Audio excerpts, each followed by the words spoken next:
Hi everybody, it's Melanie and today we're going to make corn dumplings. What you will need is, I have a pot over here to the side. It has 6 cups of water boiling. Well, it's not boiling yet, but we're waiting for it to start boiling. You can see it smoking or steaming where it's heating up. And what you will need for this is a bag of frozen white corn, super sweet cut white corn or just regular white corn. Any brand will do.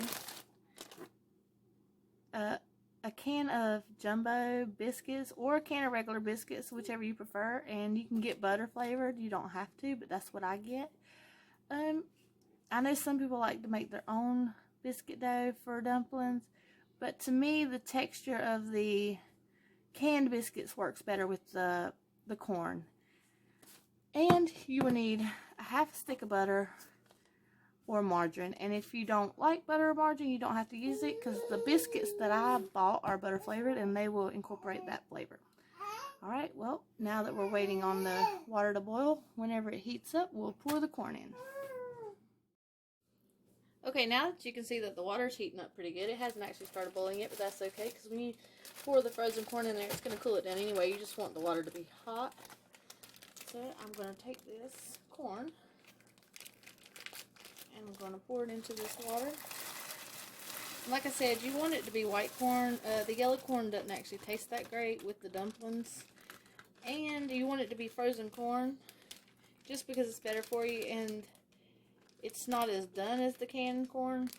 But you could use fresh corn also. And I'm going to take the half a stick of butter. Like I said, you can use more or less, or you don't have to use it at all. It doesn't matter. I'm going to put that half a stick in there. Me, I like to add salt to mine. You don't have to. It's just a preference. And I like to add pepper. And I'm going to stir it just so it can get good and mixed around. Now we just wait for it to boil. As it boils, the corn will make a good corn tasting broth in there. And after that, we'll take the biscuits, we'll break them up in little pieces, as big or as little as you like, and we're going to throw it in. And while you're waiting on the corn to cook or heat up or whatever you want to say, you could be breaking up your biscuits just so it's not as time consuming afterwards. It takes time to sit there and break up all them biscuit balls, and that way you can have that done. And I'm going to do that now while we wait.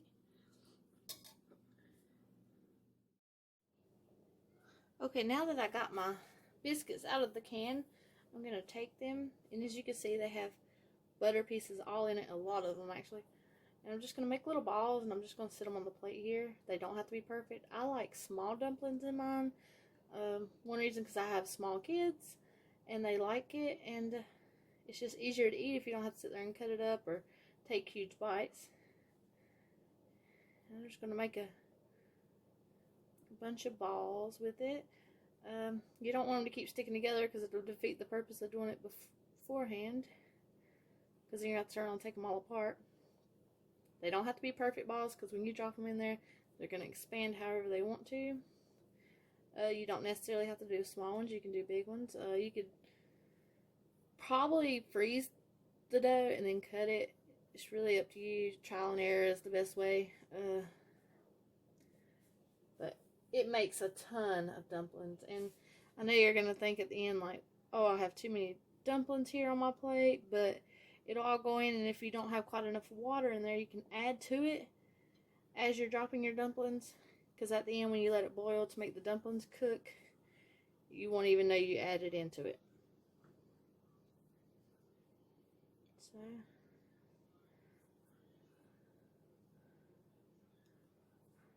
I'm going to give y'all a sneak peek of the corn as it's boiling.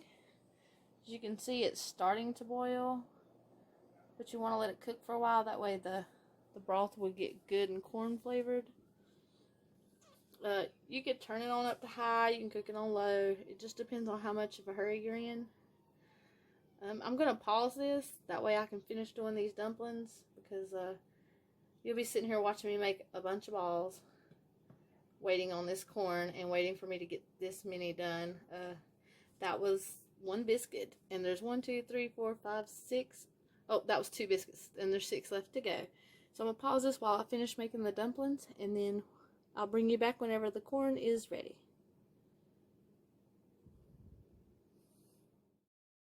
Okay, now that I'm back, you can see I got all my dumplings on here, and they're not the same size. Some of them are bigger, and to be honest, when you get close to the last 2 biscuits, they become a little bigger because you're tired of making balls. And I just wanted to make sure that I said this. Do not use flaky biscuits or crescent rolls. They don't do right. They just flake all up, and it just causes a big mess. Alright. And as you can see, the corn is at a rapid boil. So we're going to start dropping our dumplings in. You want to spread them out throughout the pan, because if you put in too many at one time, put too many in at one spot, it don't give them time to cook on the outside a little bit, keep them from sticking. As you can see, you just drop them in. You can do 2 or 3, it doesn't matter.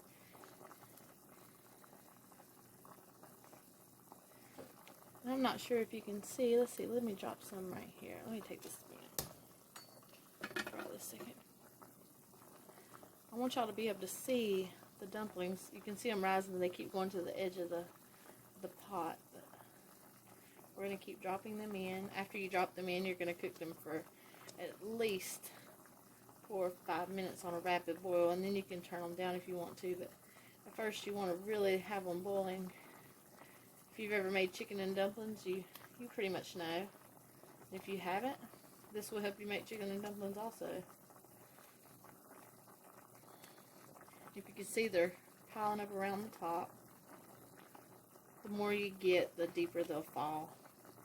But at first, until they're done, they'll stay floating. And I say 4 to 5 minutes at a full boil and then turn down. You can take one little dumpling out and sample it to know if it's ready. And you'll also, like I said, you'll think you got way too many dumplings, but you don't, because that's a pretty good pot of corn.